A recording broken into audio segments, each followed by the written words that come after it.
Sometimes celebrities just have to put rude interviewers in their place. Like when Matthew McConaughey had a tense face-off with Joy Behar after she interrupted him just to insult his close personal friend, tennis champion Novak Djokovic. I was happy to be in his box, got to sit behind his parents, which was really awesome to see them when he brings them up and where they started. Anti-vaxxer? I believe An anti-vaxxer? I believe so, yeah.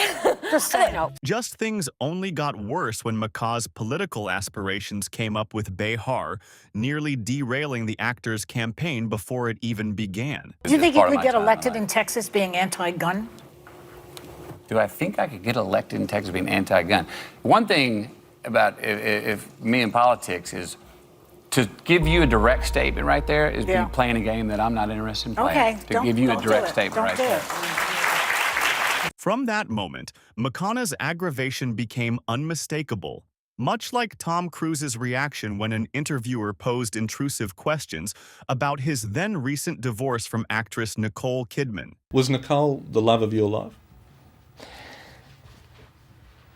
What do you mean, Peter?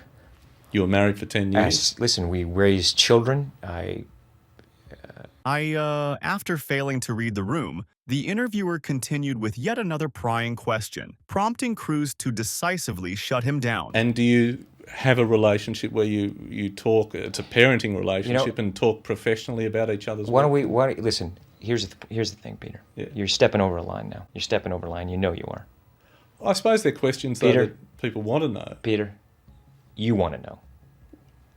Take responsibility for what you want to know. Don't say what other people. This is a conversation that I'm having with you right now. You're right. Okay, so I'm just telling you right now, okay? Just put your manners back in. Nevertheless, few celebrities have endured greater public humiliation than actress Lindsay Lohan, who was openly mocked about her personal and legal troubles during this widely criticized interview with David Letterman. Aren't you supposed to be in rehab now? And how long will you be in rehab? 3 months. How many times have you been in rehab?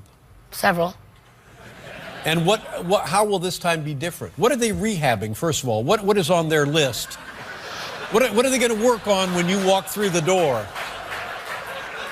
We didn't discuss this in the pre-interview. No. The actress appeared on the show to promote her upcoming movie, but found herself desperately trying to steer the interview back on track, as Letterman persistently made cruel jokes at her expense. You have to be in rehab May 2nd. Are you going to be there? You'll be there, right? Who's taking you to rehab? You don't want to talk about that either, right? Oh, God. When you go to the rehab, what do they do? We're here for a movie. We have to what? Let's stay on the positive. Oh, aside from that side of the positive. Yeah. All right. Come on now. Things got so bad that Lohan was actually on the verge of tears, with her voice noticeably shaking as she struggled to maintain her composure. No, but I don't want people to think that I'm making a joke of that. No, you shouldn't make a joke I'm not. because this could be good for you. It will be good for you. Yeah, it will. Yeah. Have you been to this place? No, it's not like a joking matter. No. But the bullying doesn't stop there, as actor Jonah Hill has faced numerous jokes about his weight in various interviews over the years. Jonah, do you think it's important to be unattractive to be funny? Can skinny people be funny? What the man? You know, I don't understand. Can you just ask a normal question? Are you the fat guy in Hollywood still, or is everybody like look at you and they're like, oh wow, you know, this is great, now you're healthy? Do you have any other questions that are smart? First of all, you smell good, which is surprising. Why is that surprising? I don't know. I just wouldn't think of a guy who would have a nice scent on, and it That's seems such a like. I'm gonna really work hard to not take that as a shot. You know what I mean? Similarly, Mad Men's Christina Hendricks hates it when interviewers make comments about her body, with the actress once even shutting down an interview over such a remark. You have been an inspiration as a full-figured woman. What is the most inspiring story that you can remember where you've inspired someone? I don't know. I don't know. I'm sorry. Despite the awkward moment, the host would make yet another attempt to discuss the actress's figure. However, this time, Hricks firmly puts her in her place. You've been known as an inspiration for women, as being a full figure.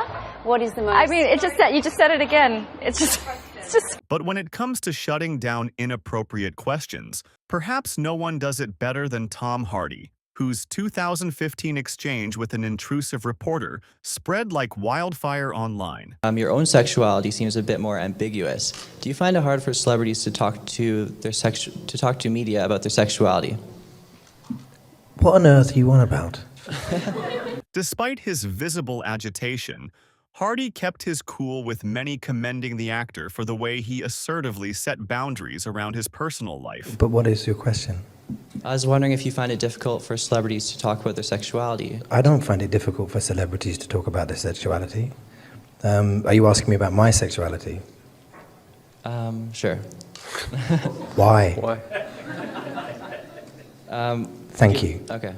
But if you thought that clip was cringe-inducing, just wait until you see how Hardy handled another disrespectful interviewer in this next painfully awkward segment. I have a question for Tom Hardy. Tom, I'll preface my remarks by saying that I have 5 sisters, a wife, a daughter, and a mother, so I know what it's like to be outgunned by estrogen. But I just wanted to ask you, as you were reading the script, did you ever think, why are all these women in here? I thought this was supposed to be a man's movie. No. Not for 1 minute. Good for you. I mean, that's kind of obvious. Hardy's co-star in The Dark Knight Rises, Anne Hathaway, would also have to silence a rude reporter who appeared to have an unusual fixation on her physical fitness. You are in phenomenal shape. Thank you. You're very gracious. You're always in great shape, but you had to make sure you were in perfect shape for this one, didn't you?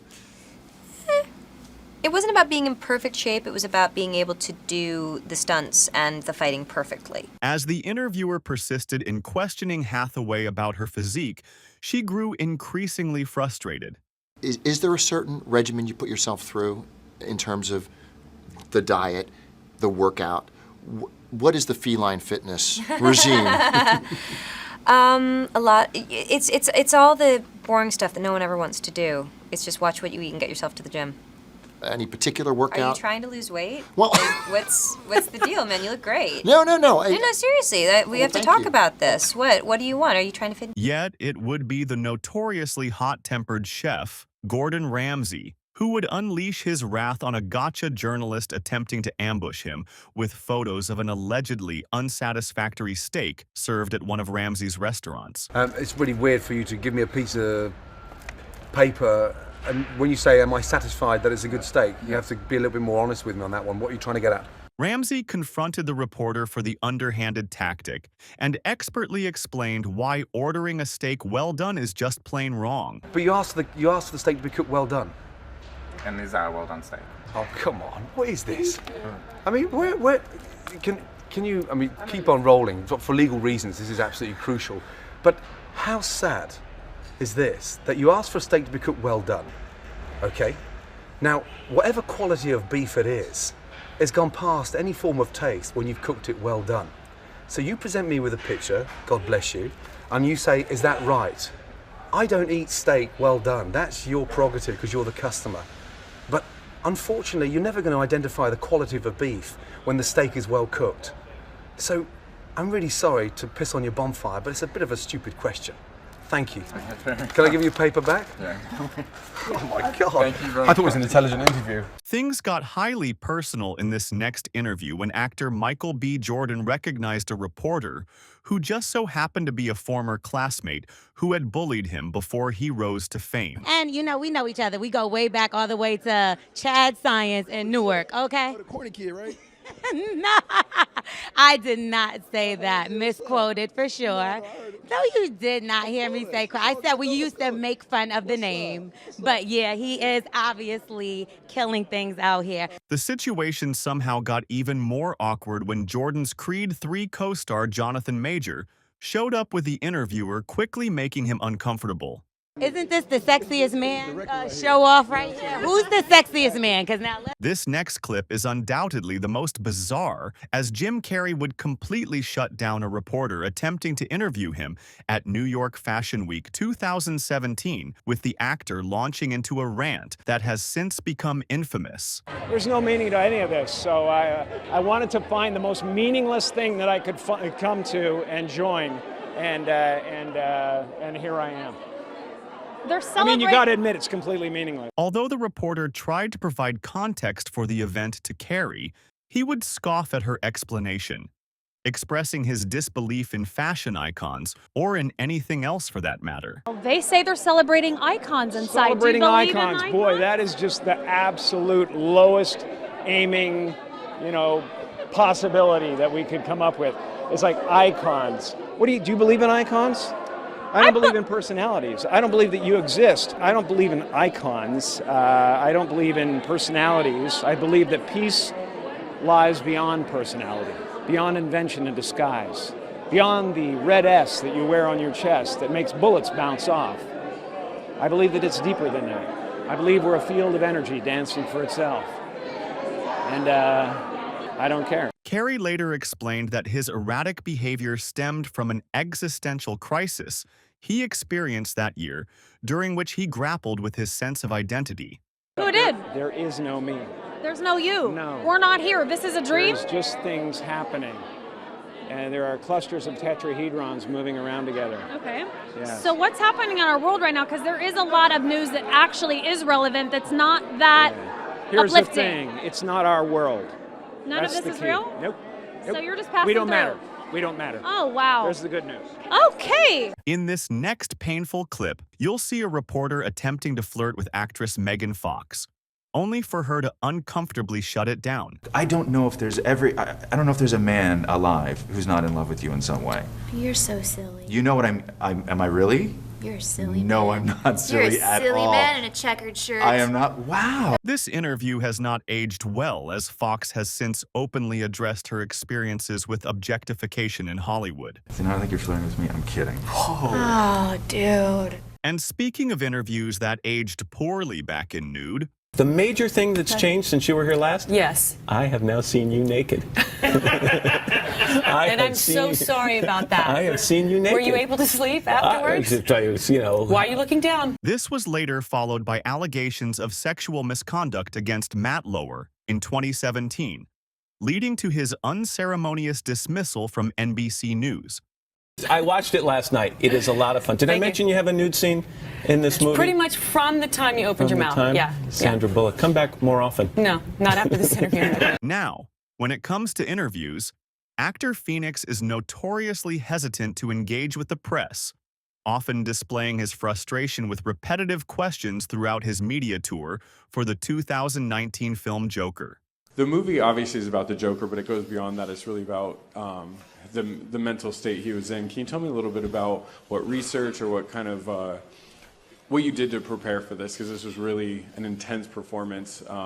What was kind of the process of getting into that mindset? Isn't this old news? Isn't this old news? I feel like I've talked about this for 6 months. Phoenix initially dismissed the question as old news, before eventually offering a sarcasm-fueled response. And thank you so much for asking that question. My publicist is telling me I just need to go home. And speaking of bad questions, director Quentin Tarantino once flipped out on a reporter who asked him if he believed movies had the potential to incite real-world violence. But why are you so sure that there's no link between enjoying movie violence and enjoying real violence? I'm going to tell you why I'm so sure. Don't ask me a question like that. I'm not biting. I refuse your question. Why? Because I refuse your question. I'm not your slave and you're not my master.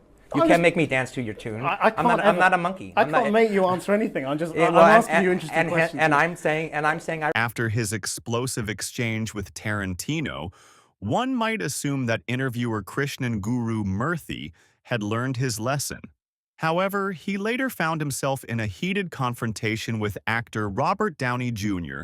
by ambushing him with an unexpected question about his political views. What I'd really like to ask you about a quote you gave to the New York Times, and I don't want to pry, so if you don't want to talk about it, that's fine. But what you said to the New York Times once was, it was after your incarceration, and you said you can't go from a $2,000 a night hotel suite to a penitentiary and understand it and come out a liberal. Does that mean you're not a liberal, or that you came out of prison not being a liberal? Are we promoting a movie? Despite RDJ's efforts to remain diplomatic, his blood boiled when Krishnan started delving into his personal life, leading to an unforgettable response. You've talked in other interviews again about your relationship with your father and the role of all of that in the dark periods you entered and taking drugs and drinking and all of that. And I just wondered whether you think you're free of all of that, or whether that's still something... I'm sorry, I really don't... what are we doing? Well, I'm just asking questions, that's all. Right. Okay, that's okay. Bye. Thank you guys. I'm sorry. Take your mic. It's okay. Yeah, you're right.